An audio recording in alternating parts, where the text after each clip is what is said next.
We got some sad news over the weekend. Former President Joe Biden revealed he was diagnosed with aggressive prostate cancer that spread to his bones, stage 4. President Biden said, "Cancer touches all of us. Like so many of you, Jill and I have learned that we are strongest in the broken places. Thank you for lifting us up with love and support." President Trump wished Biden a fast and successful recovery. We here hope President Biden's getting proper care and keeps fighting. This was a shocking diagnosis. How did the best medical team in the country let the world's most powerful man's cancer go undetected until now? Biden was the one who caught it himself. He had urinary issues, went to the doctor, and they found a nodule. That's not how prostate cancer is detected these days. Doctors usually find it way earlier through blood tests. But how did Biden catch it himself? I mean, come on. That's ridiculous. I'm a nobody, and my doctor is telling me to this day, go ahead and get your prostate exam. As a matter of fact, they're saying that the age actually decreased in terms of when a man should go and get his prostate examined. It went from 40 to now 30, right? I mean, that's insane. This is the president of the United States we're talking about here. Biden wasn't given a cancer screening at his last medical checkup about a year ago. It is interesting to note that President Trump's, President Obama's, and President Bush II, in their most recent physicals, in their terms of office, obviously 2025 for President Trump, did comment on their PSA levels. And so they got screened while in office, and they commented on it. There is not a report of a PSA test on the most recent physical that was read out for President Biden's last year in office. Which doctor decided not to screen President Biden for prostate cancer, and why? Biden's not a healthy man. He had skin cancer when he was president. He broke his foot, had 2 pretty bad cases of COVID. And before he was president, he had 2 brain aneurysms. Why aren't they doing a full battery of tests on America's oldest president? Well, I think that we can stop pretending like this wasn't the plan from the Democratic Party from the start. Let's call it what it is. Yale Dr. Howard Foreman says it's inconceivable that this wasn't caught earlier. Dr. Zeke Emanuel, a Biden guy, says Biden's had prostate cancer for years.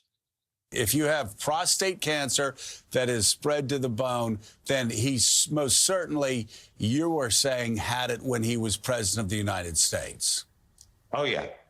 He did not develop it in the last 100, 200 days. He had it while he was president. He probably had it at the start of his presidency in 2021.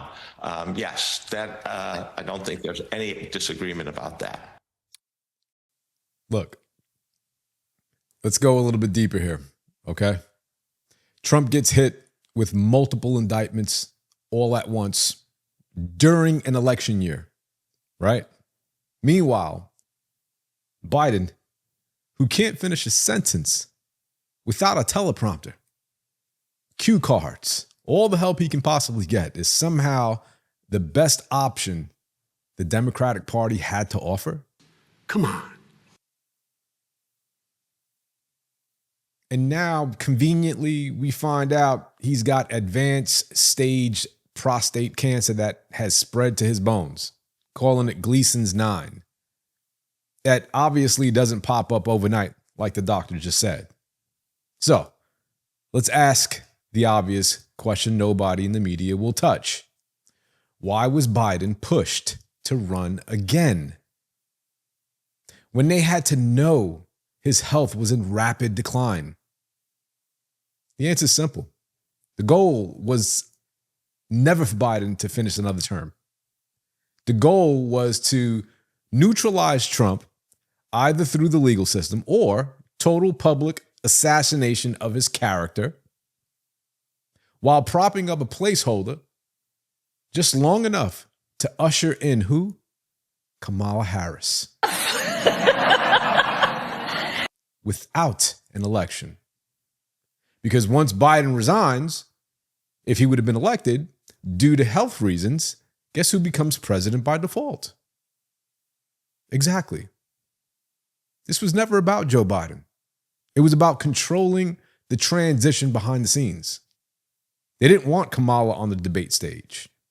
Look at what happened when she first ran in 2020. She's proud of her record as a prosecutor and that she'll be a prosecutor president, but I'm deeply concerned about this record.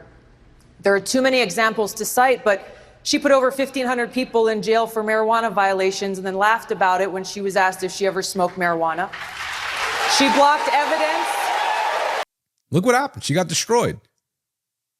Right? They didn't want the primaries. They wanted power. And they failed. Look, I'm going to leave that there. What say you? Leave it in the comments, and I'll see you on the next one.